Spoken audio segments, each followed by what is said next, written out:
Hey fellow vault dwellers, welcome to another part of Perkopedia. This time, Charisma. All of the perks. Luckily there is less than in other categories, then this episode will be shorter, and yes, I do appreciate every single one of you who did drop a like or share the video, so there will be actually visible. A longer video always do worse on YouTube, but we'll cover that. Animal Friend, that's the first card, and it's only really needed if you plan to tame animal for your camp, but then they can disappear and weird stuff can happen to them. So it's not super useful. I would give it C. Some people do like to add those animals to the camp regardless of the risk involved in them being lost or dying really quickly. That's what happened to my animals. Anti-epidemic.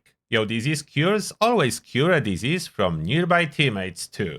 That's when it's maxed out, and Charisma is about teammates, so this is quite useful.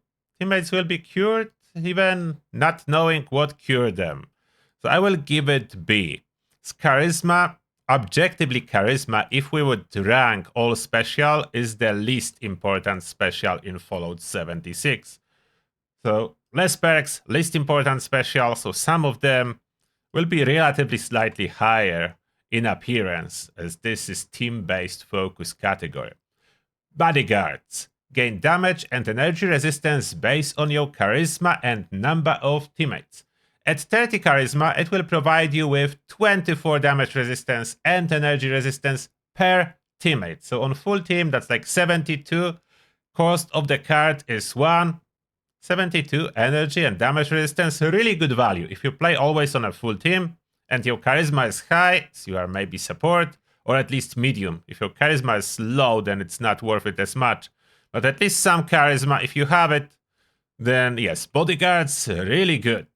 Really good value. It's only 1 point. That's the cost. Next, EMT. Automatically revive down teammates once every 3 minutes and grant them increased healing for 1 minute. On events, this is awesome. When you are with team and this triggers, they do not die, you don't need to run to revive them, they instantly get bonuses, there is no down state at all, it's instantaneous health top up if they hit zero health. So yeah, one of the best, if not the best card for team under charisma. There are slightly better cards than this one, but team focus one, that's probably the strongest. EMT, I'm giving it S tier. It saves situations so often in team scenario. Feral presence, ghoul only. While feral, reduce your target's damage output by 30% after you attack for 5 seconds. The problem is only while feral. So you need to be ghoul and you need to be feral. So that's a melee build. So use case is kind of limited because of that. But value is good. 30% damage reduction for 5 seconds. So value on the card is good. Cost of 2. The use case very limited. So I'm putting it under B. You may consider it A for your personal scenario. I will give it B. Next one, Friendly Fire. Used to be widely used. Unfortunately, now if you really want to heal teammates or friendly NPCs on events that you need to keep alive, you will use Medic's weapon instead of the Friendly Fire. So it can be used still, but most case scenario, Medic's weapon will be superior to that option. Therefore, Friendly Fire lost its appeal. It would be absolutely S tier for events if that would be the only option, but it is not. We have Medic's weapons now that are doing the same job and much better. That's why barely B. Glowing one. Holding large amounts of glow provides greater glow to nearby ghouls on your team. This is awesome if you have a team of ghouls. This helps everyone maintain high glow, but you need a team of ghouls, which is hard to do on random if you don't intentionally team up with ghouls. When you can, it's awesome. So I would say A for ghoul teams, but you need to have a ghoul team. Otherwise, it will not be so great. Happy Camper. Hunger and thirst grow 80% slower when in camp or in a team workshop, and no one ever uses that.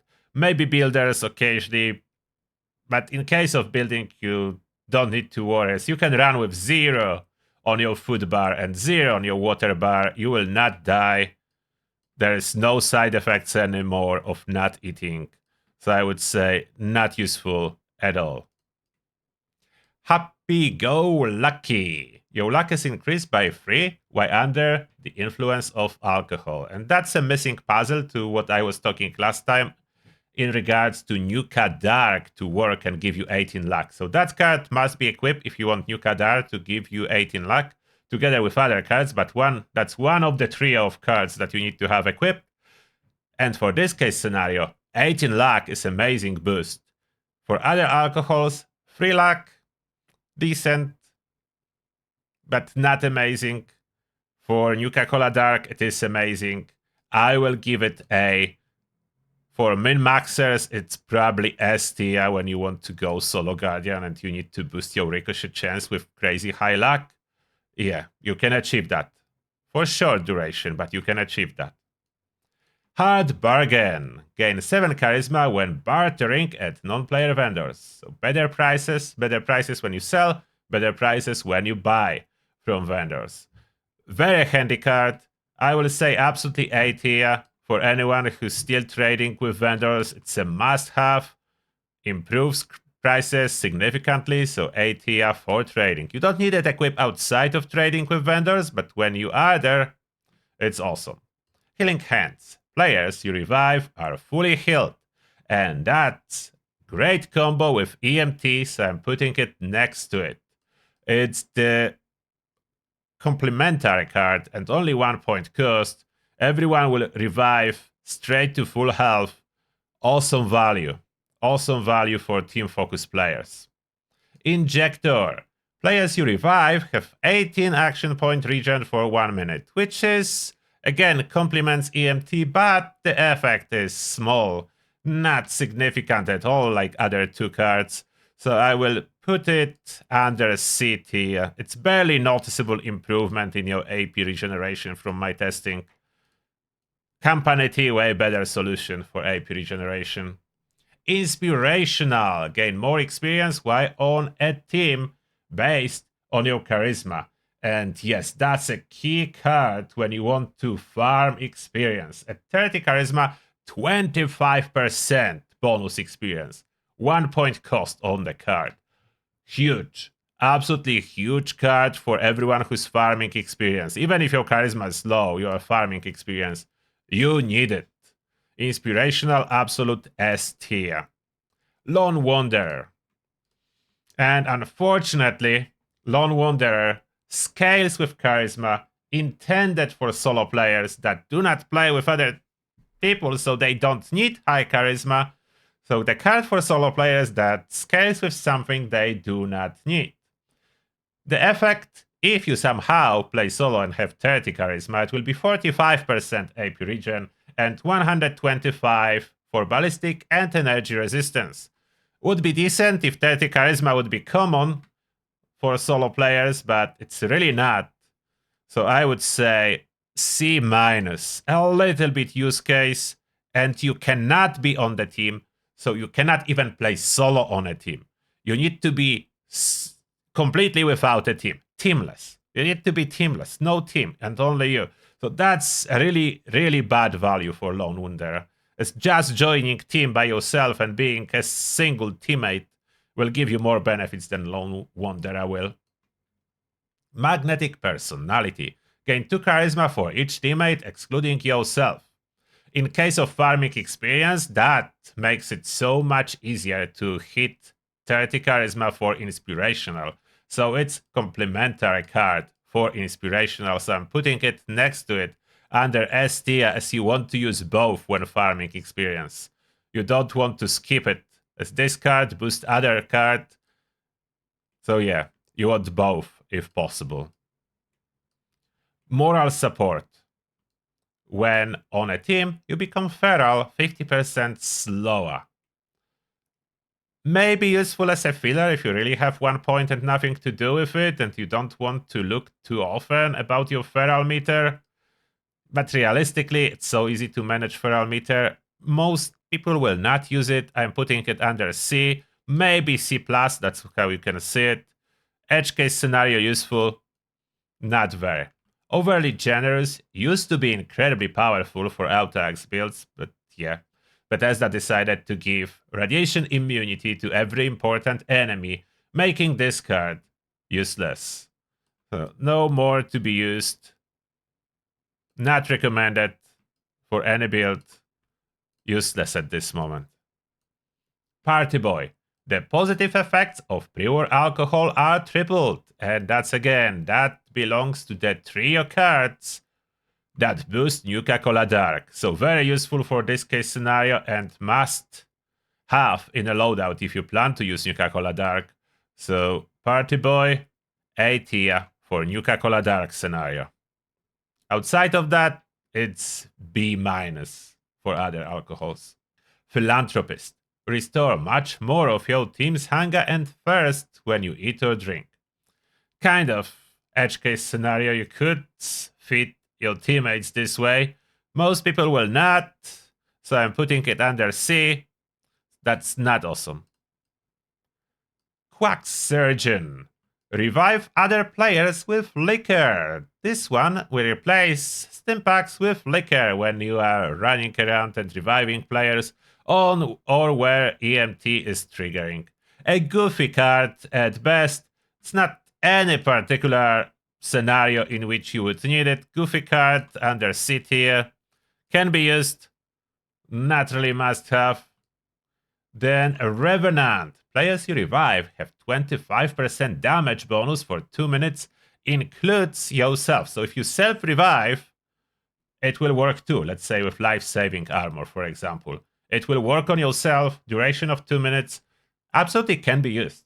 Achieving self-revive was never easier than it is now, but most people don't want to bother as bonus is not particularly big. So I would say it's unfortunately probably B tier, plus minus B tier.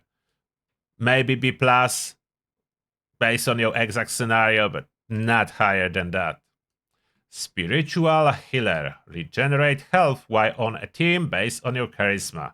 Incredibly slow health regeneration. That makes this card almost useless. A filler card at best, C- as it works, so I don't want to put it on the very bottom, but barely gives you any health regeneration. You will need to focus to notice. Squad maneuvers. Run faster when part of a team. Unfortunately, in Follow, there is a speed cap, so with Speed Demon alone, it will not run any faster. The only exception to use this card is if you are running Perception card, Fast Fighter, that will turn half of that bonus into reload speed. And that's very edge case scenario. But exists, so I'm giving it C-. There is edge case scenario that exists for this card, however weak, but exists. Strange in numbers, all mutations, positive effects, 25% stronger if teammates are mutated too. About 99% of population in Fallout universe is mutated, therefore basically having a teammate gives you this effect. Very easy to achieve, very powerful, 1 point cost, all mutations are stronger. Absolutely number one S tier. The strongest S tier card under Charisma, to be honest. If you have only one Charisma, that's the card you equip. Strange in numbers. If you don't want to invest any more Charisma than default one, Strange in numbers the strongest. Suppressor. Reduce your target's damage output by 30%, but only for 2 seconds after you attack. So weaker than Feral Presence. Easier to achieve, less requirements, but very short duration. So just to showcase it's a weaker, I'm giving it C plus instead of B, as it is not even reliable. 2 seconds is too short. Team Medic.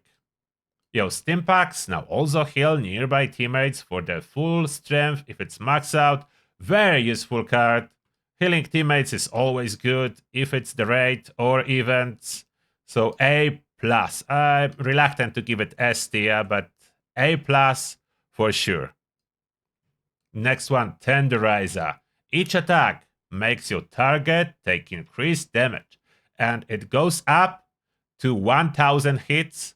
It's permanent debuff on the target. So after the target will be hit 1000 times, so fast firing weapons are preferred for this card, it will be taking 100% extra damage, and it stacks from all teammates. So every teammate or every other player that has this card equipped will be applying those stacks, and they stay permanently on the boss, giving 100% total bonus damage after 1000 hits, which sounds like a lot of hits, but some weapons can fire way over 100 bullets per 10 seconds. Imagine 5 players like that after 15 seconds into the fight. You are probably at max stack. So yes, absolutely S tier. Super powerful damage increasing card. And there is really not much damage increasing cards under Charisma. So this one deserves S tier. Travel Agent, very handy one. You can fast travel while over encumber. So super awesome. At increased cost, that's a downside. You need to be careful when you fast travel with this card. If you are really over encumbered, the cost can go over 1000 caps, so you can spend your entire budget momentarily. So because of that, there is a risk factor. I'm putting this card under A and not S tier. There would be no risk with losing all your caps. It will be S tier, but I'm giving it A. The fast travel is still free if you fast travel to the camp or any free fast travel spot. United Ordeal. While in a team with another ghoul, you gain +3 to all special stats. The strongest ghoul card, but you need more ghouls to use it. You cannot be the only ghoul, and I noticed that is hard. So I'm not usually running this card on my loadouts, as I would need to have a guarantee ghoul teammate, and that's the hard part to achieve. Therefore, I'm putting it under A and not S. I would put it under S if teaming up with other ghouls would be somehow easier, but it is not. Lastly, Wasteland Whisperer. Aim your gun at some creatures for 75% chance to pacify it. So that's the same as the Animal Friend, only used if you need to tame a creature for your camp. Therefore, the same tier as Animal Friend. And this is everything here. Do you agree, disagree with this tier list? That's the shortest one, Charisma, the least amount of perks, but some of them are indeed really good. So thank you a lot for watching, and see you all in the next one.